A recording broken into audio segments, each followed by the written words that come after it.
Morning students, welcome back to the online class. So I hope you have given your exams really well, and now we will get back to the classes, and today I am going to continue a horse and two goats. So in the last class we have completed till here. I am sure you know when this horse was made, said the red man and smiled ingratiatingly. Now we will continue, so please focus. Muni reacted to the relaxed atmosphere by smiling himself and pleaded, "Please, sir, go away. Please go away, sir. I know nothing." Now Muni reacted to the relaxed atmosphere, as in he is seeing that the red man is relaxed और वो बहुत खुशी से कुछ बोल रहा है, वो स्माइल कर रहा है atmosphere bye smiling himself and pleaded मतलब मिन्नत करता है वो, प्लीज़ गो अवे सर, कि सर आप चले जाइए, मेरे को वो जो भी उसका मर्डर हुआ था उसके बारे में मेरे को कुछ भी नहीं पता है। I promise we will hold him for you if we see any bad character around.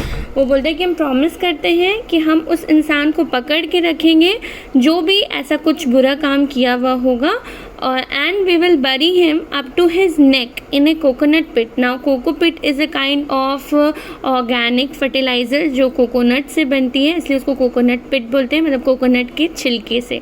Okay, तो वो बोलते हैं कि हम उसी कोकोनट पिट पे उसको बरी करके रखेंगे उसके नेक तक, मतलब सिर्फ नेक बाहर होगा, फुल बॉडी बरी होगी। If he tries to escape, अगर वो भागने की कोशिश करेगा तो। But our village has always had a clean record, लेकिन मेरे को नहीं लगता कि मेरे विलेज से ऐसा कोई इंसान मिलने वाला है, बिकॉज मेरे विलेज का बहुत क्लीन रिकॉर्ड रह चुका है। Must definitely be the other village, definitely ये कोई दूसरे विलेज का इंसान होगा। Okay, now the red man implode, please. Red man emotionally बहुत एकदम दिल से बोलने की कोशिश करता है, क्योंकि वो तो कुछ और बोलना चाह रहा है, वो किसी और चीज़ के बारे में बात कर रहा है। वो बोलता है please I will speak slowly. उसको समझ में आ जाता है that he is not understanding his language, तो वो बोलता है okay sir I will speak slowly, please try to understand me. Can't you understand even a simple word of English. वो बोलता है क्या तुम सिंपल वर्ड इंग्लिश के नहीं समझ सकते? Everyone in this country seems to know English. वो बोलता है कि मेरे को तो लगता था कि इंडिया में सबको इंग्लिश आती है।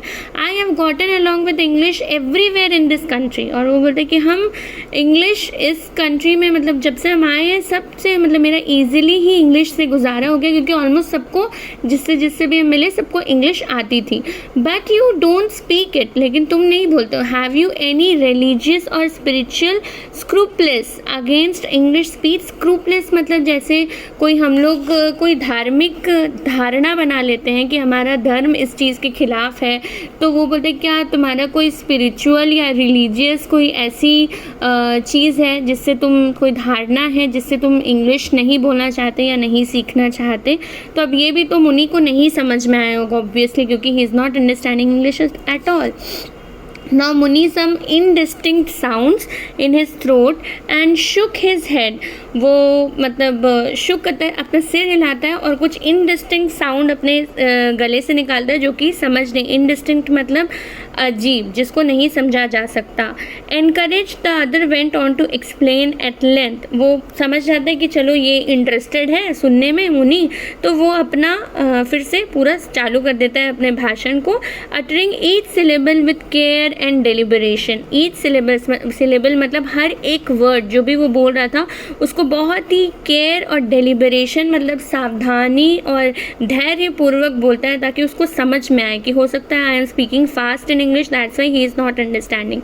Presently you see last August we probably had the hottest summer in history. अब वो बोलता है कि पता है लास्ट समर जहाँ हम लोग रहते थे वहाँ पे हॉटेस्ट समर हुआ था, हिस्ट्री का सबसे गर्म टाइम था, सबसे गर्म समर सीजन था अगस्त में। And I was working in shirt sleeves in my office on the 48th floor. और हम शर्ट पहने हुए थे, शर्ट स्लीव्स मतलब फुल स्लीव शर्ट, जो कि ऑफिस में official dress in my office, and was working on the 48th floor of the Empire State building.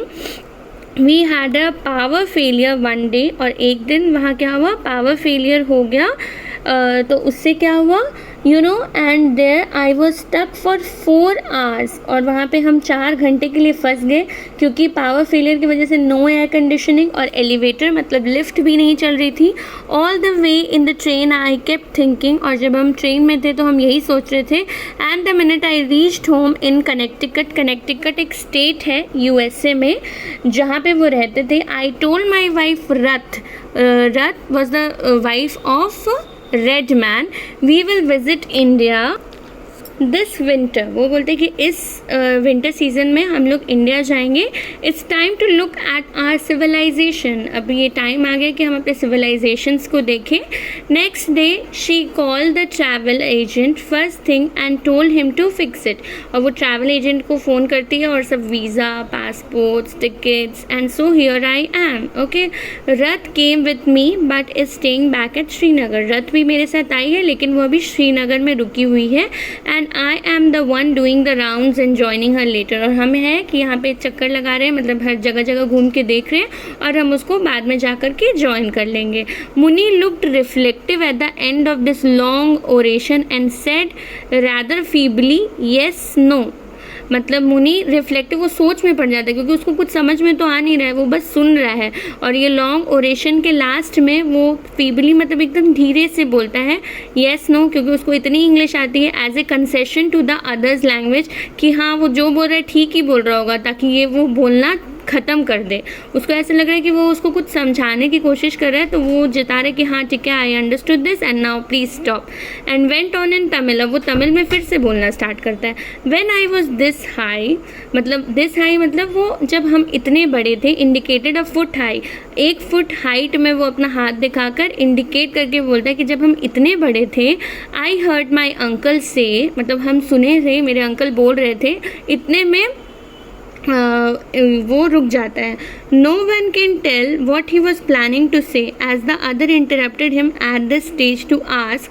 मतलब वो समझ नहीं पाता कि मतलब no one can tell what he was planning to say. कौन प्लान कर रहा है, मुनि क्या बोलना चाह रहा है, कोई समझ नहीं सकता था. As the other interrupted him at this stage. और उतने में ही जो रेड मैन है वो उसको इंटरप्ट करता है और पूछता है boy what is the secret of your teeth, how old are you. वो बोलता है कि तुम मेरे को बताओ कि तुम्हारे दांतों का, मतलब इतने अच्छे दांतों का राज क्या है, तुम कितने साल के हो. Muni forgot what he had started to say and remarked. वो भूल जाता है कि वो क्या बोलना चाह रहा था और उसने में बोलता है sometimes we too lose our cattle, jackals and cheetahs में sometimes carry them of.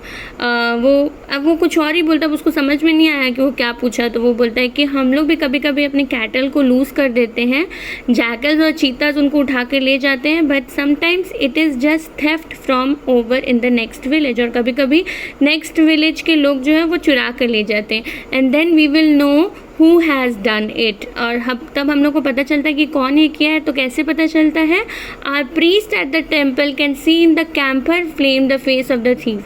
Camphor मतलब कपूर. जो हम लोग के पंडित हैं मंदिर के, वो कपूर जलाते हैं और कपूर की जो फ्लेम होती है, आग होती है, उसमें उनको चोर का चेहरा दिख जाता है.